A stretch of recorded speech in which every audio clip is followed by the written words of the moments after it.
All right, let's talk about something I bet a lot of you know all too well. That feeling of social fatigue, the kind that hits especially hard when you're a deep thinker. You know the feeling, right? You're at a party or a work event, you're surrounded by perfectly nice people talking about, the weather or traffic, and you just feel this incredible, crushing exhaustion. It's not like you're sleepy, it's like your brain is just done.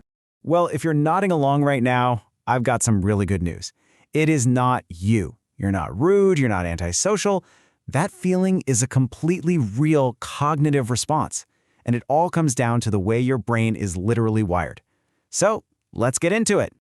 First things first, let's talk about what we even mean by a deep thinker. And let's get one thing straight right away. This is not just another word for introvert. Nope. You could be the biggest extrovert in the room and still be a deep thinker who feels this exact same drain. So, who is this person? Well, a deep thinker is someone who just craves conversations with some meat on the bone, They find all that superficial back and forth totally draining. Their brain is this amazing web, constantly and automatically connecting different ideas and memories. And because of that, they can often feel a little out of sync in those typical light chatter social scenes. Okay, so what is actually going on in the brain to make you feel this way? Let's dive into the science here, into what we're calling the mind's connecting web. This is the specific process behind that fatigue.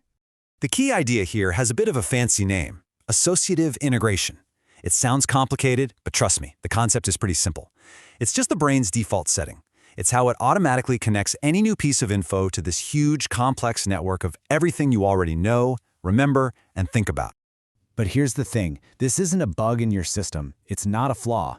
In the right situation, it is an absolute superpower. When it comes to solving really complex problems or coming up with new ideas, this ability to see connections that nobody else does, that's your secret weapon. So let me paint you a picture of how this works. Someone comes up to you and says, "Man, it's really raining out there." For most people, the conversation stays right there. But for a deep thinker's brain, bam! Instantly, that one little comment about rain connects to climate science, to how it affects farming, to that one vacation you took where it rained the whole time. Suddenly, this whole universe of thought is activated, and your brain is looking for depth. And this is where the friction happens. This is where those worlds collide. It's the reason that small talk doesn't just feel boring, it can feel like a total system failure. Think about it. A really deep conversation is energizing because it lets your brain do what it does best, explore that incredible web of ideas. But shallow conversation, it forces your amazing high-performance brain to just stay on one single surface-level point. It's like having a Ferrari engine and being forced to keep it stuck in neutral. It's not just boring, it's actively exhausting. And this is the most important part. The fatigue doesn't come from the act of talking. It comes from the huge amount of mental energy it takes to constantly suppress your brain's natural way of working. You're literally fighting your own wiring to stay on the topic of weather. And that fight, that constant suppression, is what your brain registers as pain. Someone put it perfectly with this metaphor. It's like you've got this entire symphony playing inside your head, all these complex, beautiful, interconnected parts, but you're being forced to just listen to a single, boring, repeating note. Of course that's exhausting. Okay, so we get the problem, it's real, now what? What do we actually do about it? Well, that brings us to the best part, the power of understanding. This is all about flipping the script and learning how to turn this bug into the feature it was always meant to be.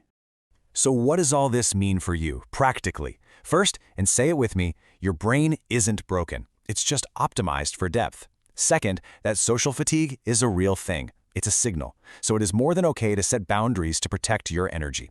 And finally, you've got to be intentional. Actively look for those people and conversations that light up your mind and actually engage that amazing web of yours. Really, at the end of the day, it all boils down to this. Just understanding why you feel so drained is the biggest and most important first step to figuring out how you want to navigate your social life. So, I'll leave you with this question. Knowing all this now, knowing that your mind is this powerful symphony of connections, how might you approach your next party or meeting a little differently? Maybe it's about seeking out just one deep conversation instead of 5 shallow ones. Or, hey, maybe it's just about giving yourself permission to politely leave when you feel your battery hitting empty. It's definitely something to think about.